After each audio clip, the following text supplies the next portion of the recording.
Hello mga katambling! So for today's video, I am so excited. Alam ko magiging excited din kayo dito. And first of all, kung mapapansin nyo, bago po, or pinalitan ko na po yung lamesa ko dito. Kasi yung isa kong lamesa, malaki yon, nilipat ko po dun sa kabilang bahay, sa bahay ni Mudra. So gusto ko po mas maliit na lamesa para po mas na-maximize ko yung space. Gusto ko kasi mas malawak yung space ko dito sa bahay. And, ayan, nilipat ko na rin pala yung tulugan or yung bahay ni Rafaela dito para mas mabilis ko siyang makikita kasi sobrang likot nun. And kung nagtatanong kayo kung nasan ba si Rafaela ngayon, nasa labas po siya ngayon kasi malikot siya sa bahay. Sobrang likot talaga. May ginagawa pa naman ako ngayon. But anyway, ito na nga pala yung video natin. Ito yung highlight natin sa video natin ngayon.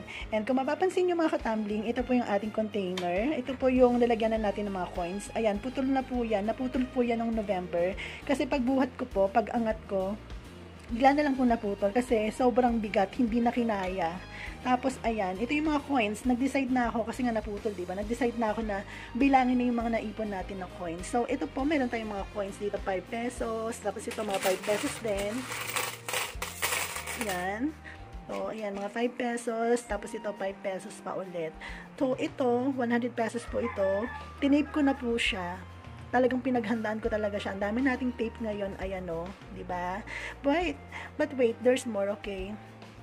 Meron pa tayo ditong ipon. Ang dami-dami natin talagang ipon ngayong araw na to. I mean, for this year talaga, ang dami nating naipon na coins, no? So, ito yung mga coins natin na old 10 peso coins. Ayan. Tapos, ayun yung bagong coins. Nakalagay po yan sa lata. Tingnan nyo naman, nakakatawa yung lalaganan natin. Spam at saka yung Liberty. Diba? Nakakatawa. But anyway, dito naman tayo sa kabila. Ito po yung ipon natin for the month of December. Kung natatandaan nyo po, lagi po ako nagbibigay ng monthly updates para po sa ipon natin. So, ito po yung for December natin. Kaso nga lang hindi ko na mabibigay yung update kasi nga baka hindi na to abutin ng December 31. Kasi nga alam niyo naman, 'di ba? Pag December, magastos, maraming pinagkakagastusan, tapos Christmas, ninang, tapos magni-New Year pa, 'di ba? So ayun, hindi ko na talaga mabibigay yung update. Ayan yung ipon natin for the month of December. Siguro tansya ko. Siguro nasa ano to, mga 3,000 to 4,000. Hindi ko lang sure, pero tansya ko lang po yan, okay? But wait, there's more. Meron pa tayong mga ipon dito, mga katambling. So, ayun, sa kitchen natin. Ito po yung pinagkaabalan ko kagabi, bukod sa pag-iinom. So, ito, meron tayong mga 20 pesos na coins, ayan. Yan. Binilang ko po siya pero hindi ko po natapos kasi hindi ko po kinaya. Hindi kinaya ng powers natin. Siguro kailangan ko ng tulong mula sa pinsan ko para mabilang namin lahat ng mga coins na to. Tapos ito, meron pa tayong mga 10 pesos na bago. Yan. Tapos ayun pa, 10 pesos. My God, ang dami. Grabe. Tapos ito rin, mga old 10 peso coins. Tapos ayun pa. Tapos ito yung sample ng ano natin, 20 pesos, 10 peso coins natin. Ayan, nilagyan ko na siya ng tape. Ang hirap-hirap talaga, grabe. Kaya nga tinamad ako. But anyway, may gusto lang pala akong i-share mga katabling. Usapang ipon at utang, okay? So, sa ipon muna tayo. So, sa mga nanonood dyan sa vlog ko, kung meron man nanonood ha, sana naman meron. Sa mga nanonood po, sana maging inspirasyon to para sa inyo, para simulan nyo yung pag-iipon ninyo. So, next year, 2024, January, simulan nyo po yung pag-iipon. Ilagay nyo po sa mga New Year's resolution nyo yung pag-iipon para naman, di ba, magkaroon kayo ng mga ganito, ng ipon na ganito. Kasi alam naman natin kung gaano ka-importante, kung gaano kahalaga yung meron tayong ipon. Kasi sa panahon ngayon, sobrang hirap na talaga ng buhay, di ba? Lahat po ng mga presyo ng bilihin tumataas, nagmamahalan. Tayo na nga lang yung hindi minamahal eh. Charot. Ayun, tumataas yung presyo, pati nga yung pamasahe, tapos yung mga trabaho kulang. Tapos kung may trabaho man, sa sweldo ka man or sa sahod ka man, hindi pa rin sapat, di ba? So napaki-importante po talaga ng pag-iipon. So simulan po natin yung pag-iipon next year. And may gusto lang po akong i-share din kasi nung sinimulan ko tong pag-iipon na to, ang dami kong questions. Actually, I have 2 questions. Una, paano ko siya sisimulan? Pangalawa, paano ko siya masusustain or maipagpapatuloy, okay? Yung first question ko, paano ko siya sisimulan? Simple lang yung sagot doon. Simulan nyo, the moment na naisip ninyo na mag-ipon, yun yung time para simulan nyo na, okay? That is the right time para simulan yung pag-iipon. Yung second question naman, paano mo isusustain or paano magtutuloy-tuloy yung pag-iipon? Simple lang din yung sagot doon. First of all, walang specific amount. No specific amount, okay? Kung magkano lang yung kaya nyo, kung magkano lang ang meron kayo, yun lang po ang ihulog ninyo, okay? Hindi kayo obligado na maghulog ng mataas or malaking amount, okay? Basta ang mahalaga, may ipon kayo, maliit man or malaki, basta nakakapag-ipon kayo, okay? And kung wala man kayong maipon, o kunyari ngayong araw na ito, wala kayong ipon ngayon, wala kayong mahulog, okay lang po yun. Pwede naman kayo maghulog the next day, or after 2 days, or next week, basta ang malaga nakakapag-ipon kayo, okay? Tapos gusto ko rin nga palang i-share nga ito, kasi nung nag-start ako ng pag-iipon, alam nyo ba, na ang dami kong friends na sinabihan na mag-ipon tayo. Kaso nga lang, tinatawanan nila ako, ngumingiti lang sila, as in talagang hindi sila interesado sa pag-iipon. Tapos, ayan, tingnan nyo, diba? Kumbaga sa magsasaka, ito na yung mga palay na itinanim ko, inaani ko na siya, diba? Kung yung mga friends ko na yon, yung mga sinabihan ko na samahan nyo ako mag-ipon or mag-ipon tayo, siguro ngayon, diba? Siguro ngayon, meron na rin silang mga ipon na katulad niyan, diba? Hindi po biro kasi yung mag-ipon ka ng 1 year. Kasi, from January po hanggang ngayon December 19 na tayo ngayon, 2023.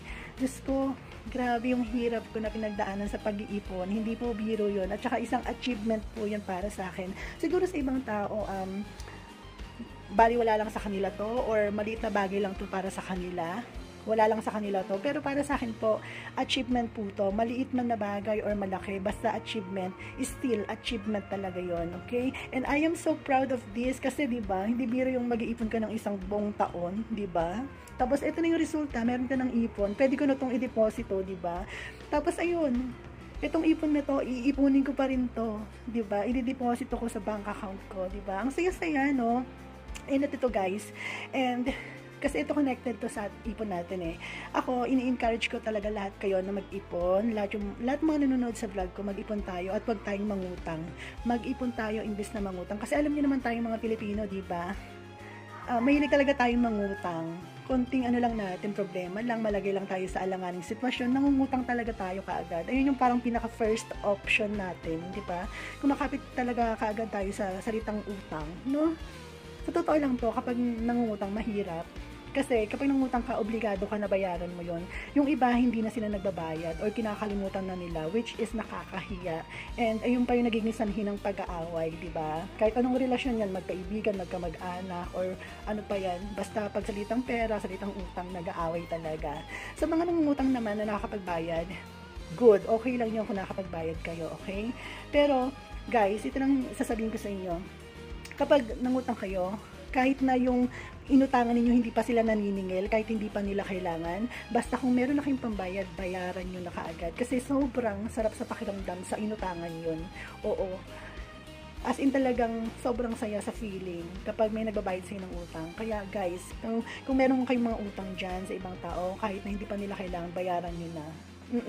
Para naman, syempre, di ba, sa susunod na mangailangan kayo, meron kayong maasahan, makakautang ulit kayo. Pero hati yung opinion ko dito kasi sabi ko nga sa inyo, hindi ko nilalahat ng tao hindi lahat na inaano sa utang, inaasa sa utang Kasi may mga ibang tao na hindi naman natin alam talaga yung sitwasyon nila sa buhay. Yung iba naman kasi nag-i-struggle sila everyday. Yung iba pang food nila, yung iba pang basic needs nila, di ba?